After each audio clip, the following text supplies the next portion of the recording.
Hi everyone, and welcome back to Deck Building with Bahumaut. Today we're going to be looking at an old favourite of mine that's been around since the actual original release of the game. Now, it's undergone a few tweaks since that initial release, but the core concept is still pretty much the same. All we're doing is just adding a few little bits and bobs around the edges as we go. So, we'll start off with the core of the deck, which is Thopters, pure and simple. Now, of course, you can also create a blue and white version of this deck if you want it to be slower, but your Thopters to be more powerful. So it's completely up to you which approach you want to take. Alrighty then. To begin with, we have Thopter Engineer.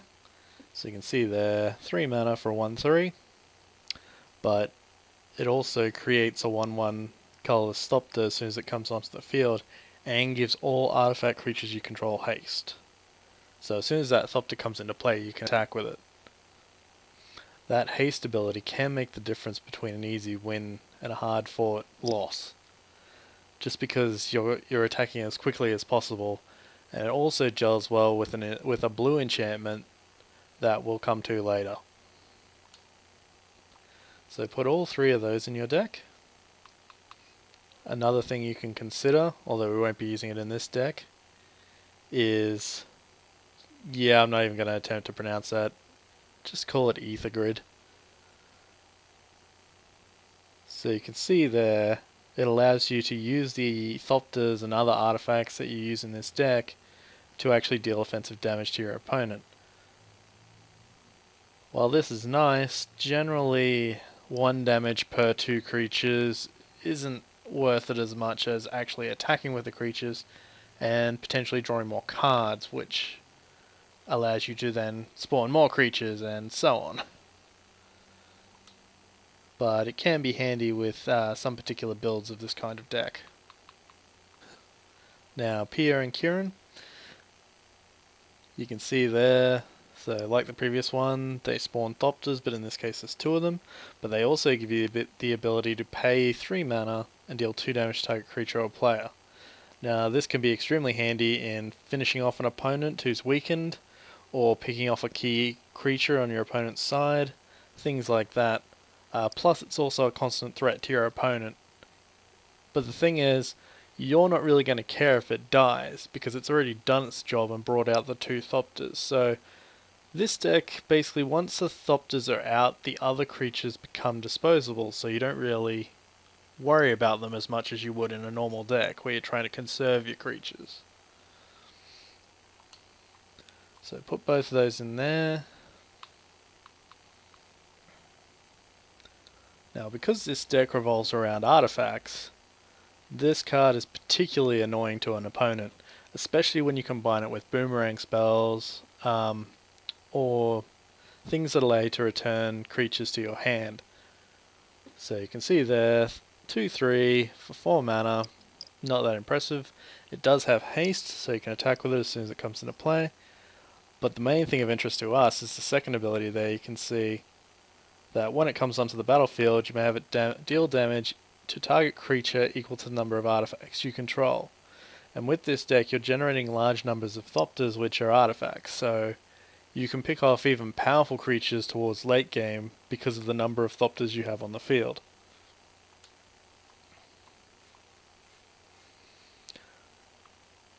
So think of it as both an offensive and defensive creature. Now, of course, since this deck revolves around artifacts, we want to put in some cheap artifacts as well to help us out in the early stages of the fight. And one of the best ones of those is Thraben Gargoyle. So you can see there, 2/2 for 1 mana, it's good. He does have Defender until you flip him, but he also becomes a flyer once you can transform him. Let's put all 3 of those in there as a cheap early defense. Now, since we're using so many artifacts, it's obvious that we should definitely add this in, Chief of the Foundry. So 3 mana, and gives all other artifact creatures you control +1/+1. And they can also, while his own ability doesn't affect him, since we are going to put in multiple chiefs of the Foundry, they can help each other's. They can help each other. So put in all 3 of those. And now that's definitely where your Thopters will gain a lot of power from. Now we'll move on to blue. We'll be jumping around a bit in this one because there's lots of because the cards are quite spread out that we need for this. Okay, so similar to Pia and Kiran, we have Vile Aggregate.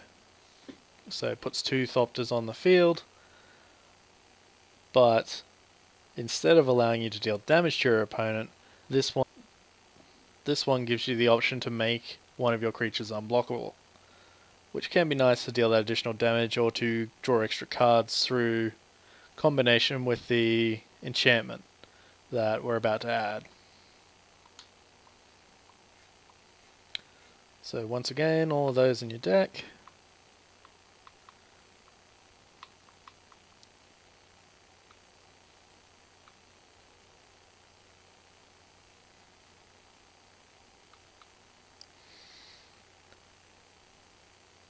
Now this one is particularly useful for this deck. As you can see, it's an enchantment, but the thing is, as long as you control an artifact, any artifact, you get a Thopter every turn for free. And if any of your artifact creatures deal combat damage to an opponent, you get to draw a card. Well, of course, this won't trigger multiple times. It will trigger once for each enchantment that you have on the field. So you have 2 in your deck, so if you have both of them out, if an artifact creature gets through, you'll get to draw 2 cards. And of course, combined with Vile Aggregate's ability to make a creature unblockable, you can basically generate as many cards as you want. And another bonus for our artifact deck, so we have Artificer's Epiphany. We get to draw 2 cards, and as long as we have an artifact, we don't have to discard a card. So 3 mana to draw 2 cards as an instant is pretty nice. So chuck a couple of those in there, and it also helps speed up your deck. Now, one of those things that people might not have considered is the fact that artifact creatures count as colorless creatures, which allows Tide Drifter's bonus to apply to them. So you can see there, 2 mana for a 0/5 creature, but it gives all other colorless creatures you control +0/+1, which makes your Thopters a bit tougher, especially since you can have up to 3 of them in your deck. So combine Tide Drifters with Chief of the Foundry means you can potentially get quite powerful Thopters. And since once you start playing your generator creatures or enchantments, you can basically start creating a swarm in the sky. And as the battle goes on, and you get more Tide Drifters and more Chiefs of the Foundry out, they get stronger and stronger and stronger. Now, one of the new spells in the latest expansion is Insubstantiate. Now, normally return spells will only work on creatures, but in this case it works on spell or creature, which makes it nice as a defensive and offensive ability. For example, you can boomerang Vile Aggregate in order to play it again and get another 2 Thopters, or you can boomerang one of your creatures to protect it from a spell, or you can boomerang your opponent to allow yourself to get through and deal damage. So it's very multi-purpose. And of course, you can also boomerang spells apparently. So it gives you even more options than a normal traditional boomerang. And keep in mind that Tide Drifter also works on our regular artifacts.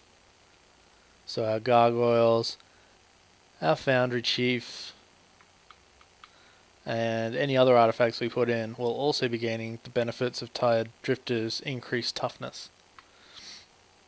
We'll also add in a few Juggernauts because they're extremely cheap for the damage output, and we can increase their toughness with our Tide Drifter and Chief of the Foundry.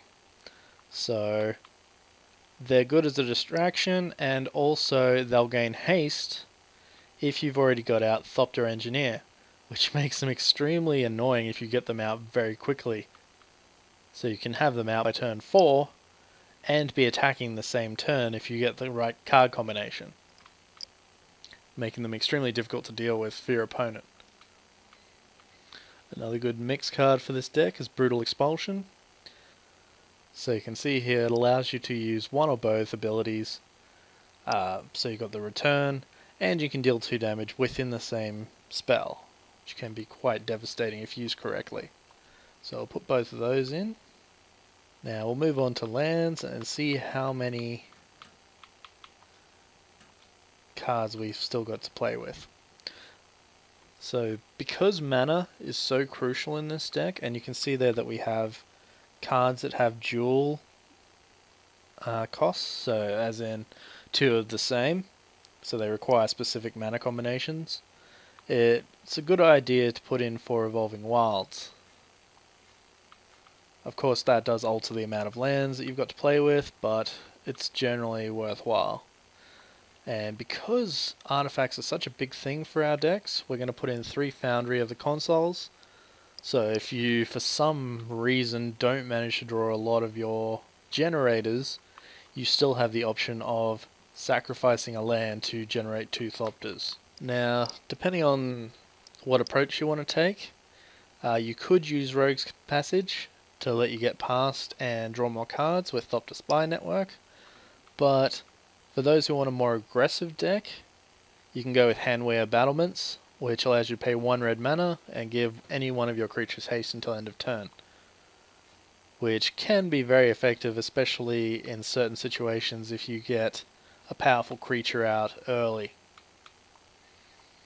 Put our dual lands in, and also keep in mind that Ruins of Orang Reef does work with any of our artifacts or other colorless creatures, so we'll definitely be putting them in to potentially add quite a bit of power to our deck.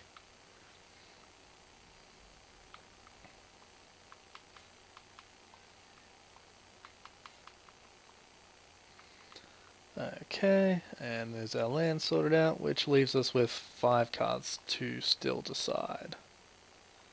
A particularly good card for this deck is Fiery Conclusion, because it allows you to sacrifice a creature and deal 5 damage to another creature. Because we're potentially generating so many creatures with so many Thopters, it actually works quite well because we can sacrifice a Thopter and not care generally. So, of course you can put in ones that don't require you to sacrifice a creature, but the low cost in mana and the fact that it's an instant is, especially if someone is trying to kill off one of your creatures anyway, it gives you a nice offensive option if you're under attack.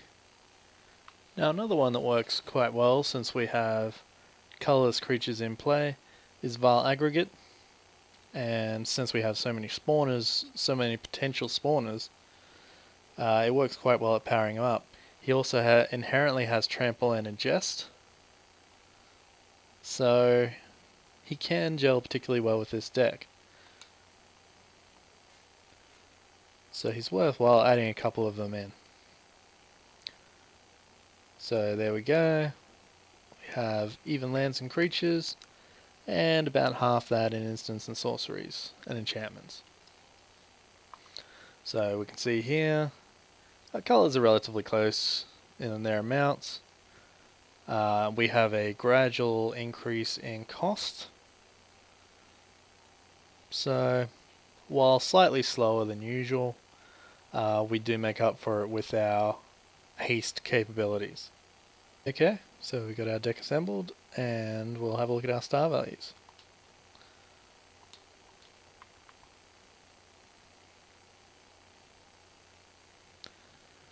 Okay, so you can see there we have average speed, so 2.5 stars. Now, also keep in mind our strength won't be that high because our individual creatures aren't used for their strength, they're used for their spawning capabilities. So our strength actually comes from the combination of our spawns and our power-up creatures. Control is very high because of... Control is very high as we have several creatures who have inherent abilities based on Thopters, and also we have our boomerangs and damage spells. Synergy, despite what it says once again, is we will have a lot of creatures of the same type, but the ones that are our spawners don't actually have a lot of the same creature types, so that's why our synergy is displayed as quite low. So those values don't always represent the true potential of a deck. Keep that in mind.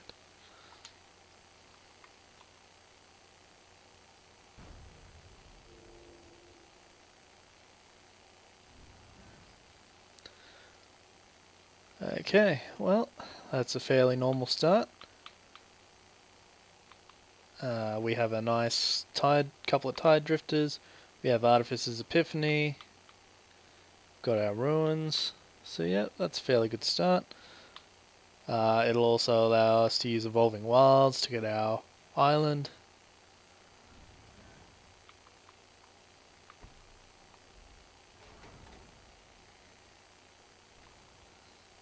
And get underway. Now of course we can hold off on casting Tide Drifter until we've played Ruins of Orion Reef, because that'll allow us to make it a 1/6 upon entry, which is what I think I'll do as our opponent hasn't played a creature yet.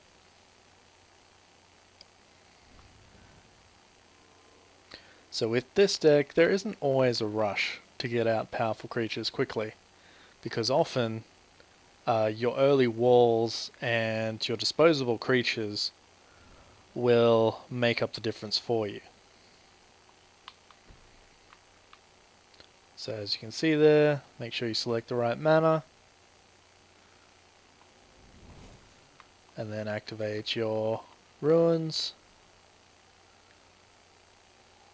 to power up your creatures.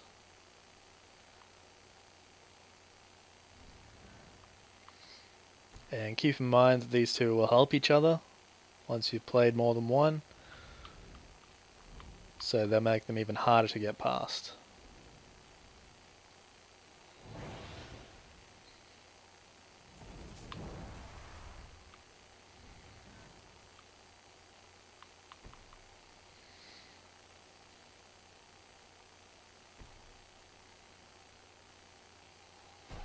Okay, so as you can see there, we've got a pretty tough wall in play now.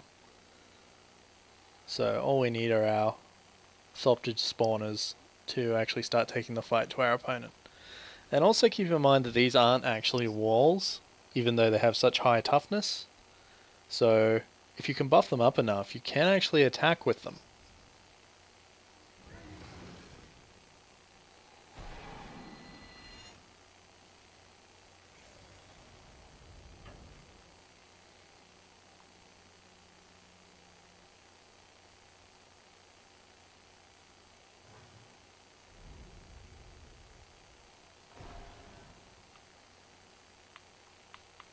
Okay, now that we've got all our types, well, I'm going to play my Gargoyle, buff him up, and then play Artificer's Epiphany to get some more cards. There we go. Okay, now they're the cards we've been waiting for. So we have our Thopter network, we have an artifact in play, but we also have Pia and Kiran to generate some more Thopters as well. So we can take whichever approach suits. If our artifact gets knocked off, we can play Pia and Kiran. Of course, if our artifact is fine, we can play Thopter Spy Network instead.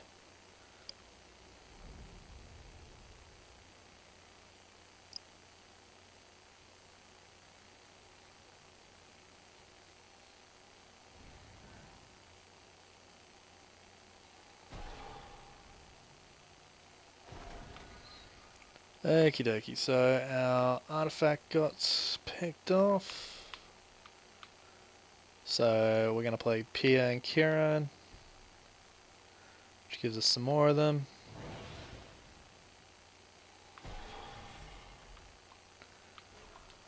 And of course, since they're artifacts and colorless, we can buff them up.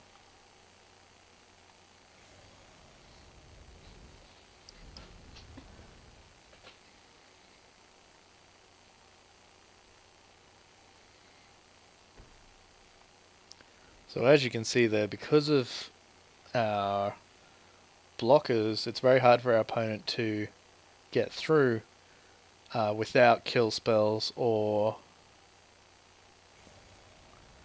any other unblockable abilities. So I'm assuming that the 6/6 attack is a trap and they wanted to kill one of my 1/7s. So I'll sacrifice Pia and Kiran instead.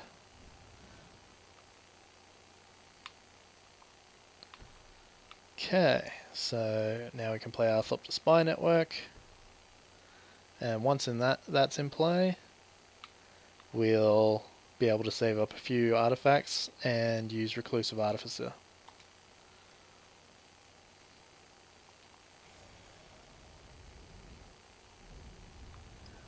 Of course, we still have Fiery Conclusion if they try and pick off one of our artifacts again.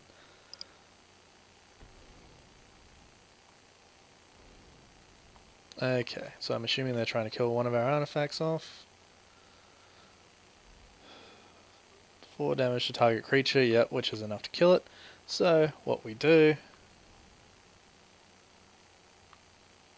is pick off one of theirs in response.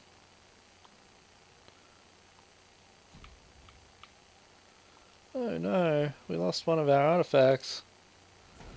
And kill one of their creatures in response. Now I'm actually happy that they swapped over my cards, because now we get a Chief of the Foundry and a Brutal Expulsion.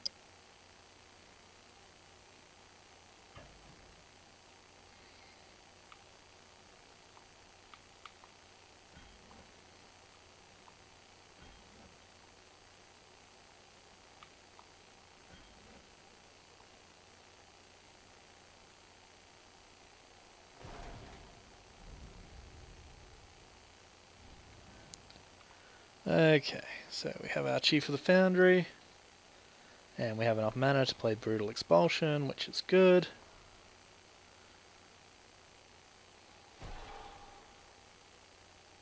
So I'll leave it for this turn and start generating Thopters again.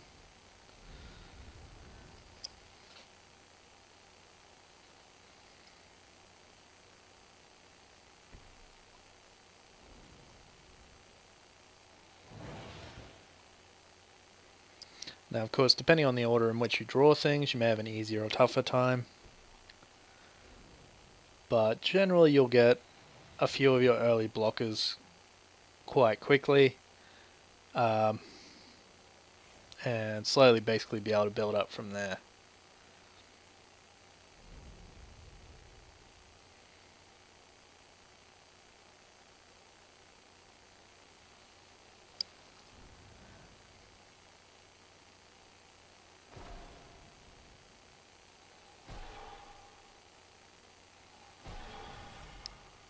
Okay, there's another Thopter.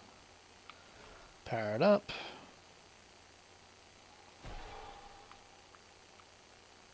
Okay. And we can also combine that with our Foundry of the Consoles to create some more.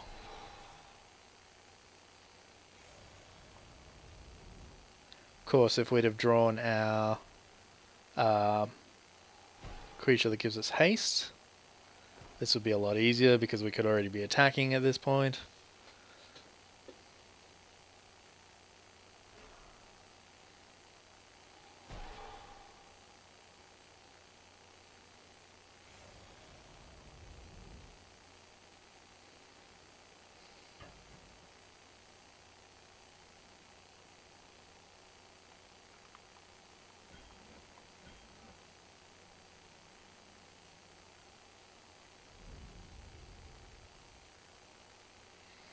Okay.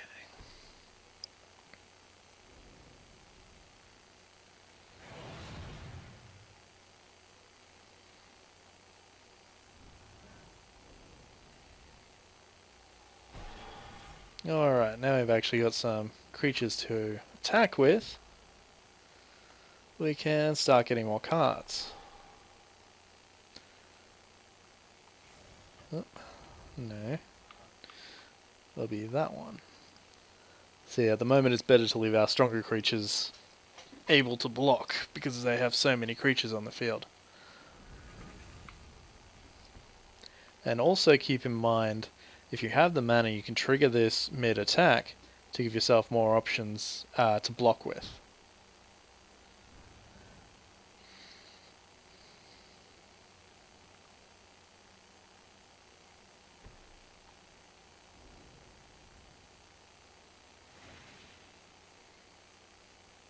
Because normally in a Thopter deck, your Thopters don't have very high defense, which makes it very difficult for them to stay alive. But in this case, we get multiple bonuses from our defensive creatures and also even our lands.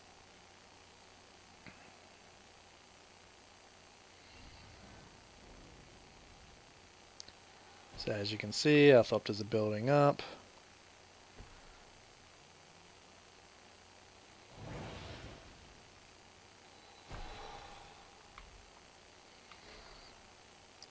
Now they have haste as well. And we'll get another card. So you can see the swarm is starting to build up at this point. Well, generally it would have been faster. Sometimes it's a little bit slow. But it depends upon the deck that you're versing and what you draw.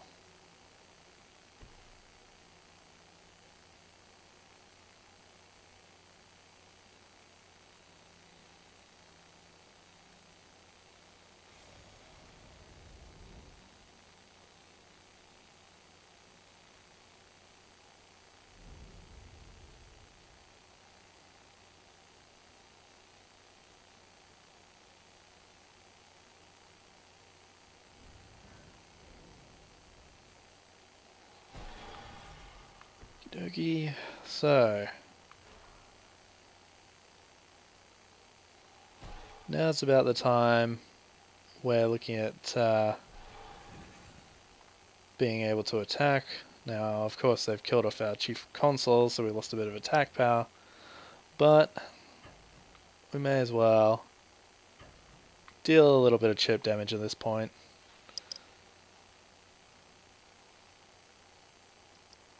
While still leaving our defensive capabilities open.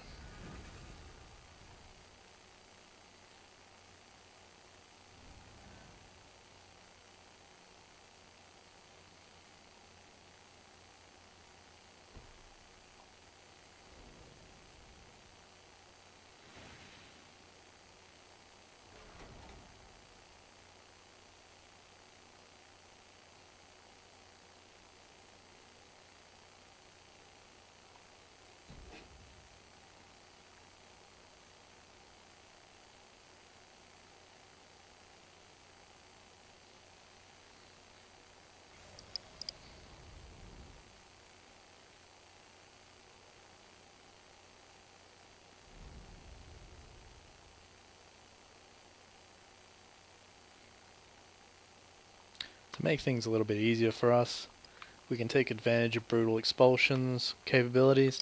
Because they're tokens, they cannot actually be returned to our opponent's hand, so they actually disappear. And of course we get to deal 2 damage, which gets rid of another one. Okay, that's good, because that gets rid of one of their power-ups. And it's their end phase, so they don't get to actually attack with that increased power creature.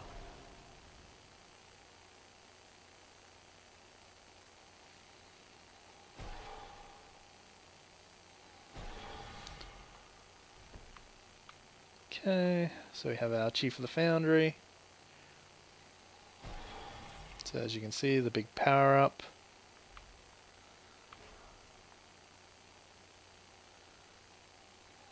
Can make our Chief a bit tougher.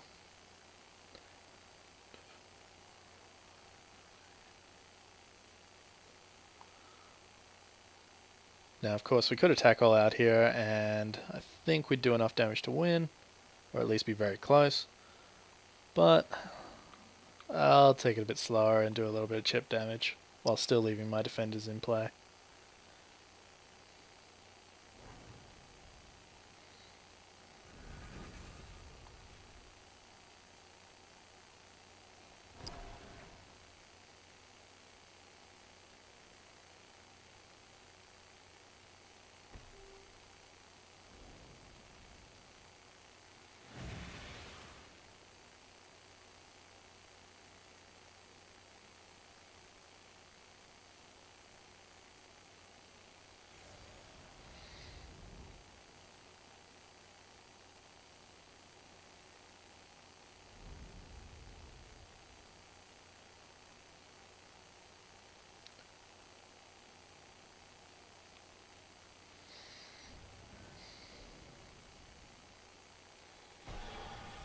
Because the thing is, if we were playing against a human opponent, I would be worried that the one card remaining in their hand could potentially be Fog, which nullifies all combat damage. So if I attacked all out, I may be leaving myself open to a counterattack and death as a result. So sometimes it pays to be a bit cautious, but it also depends on what opponent you're facing.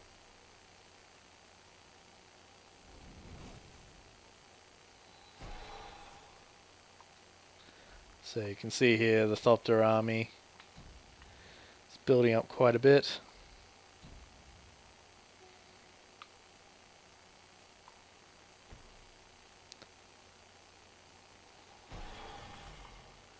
And also our other artifact creatures.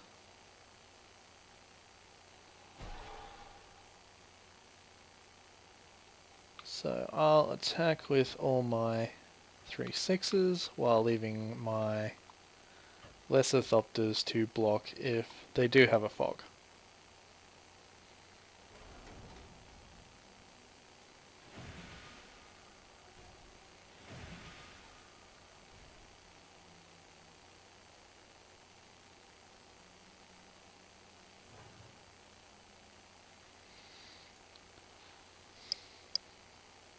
Okay, so you see the general concept of that deck. Now, it's probably not going to be extremely effective in versus battles online because of its reliance on several card combinations at certain times to be completely effective. But it is a fun one to play against the AI or just in a friendly match with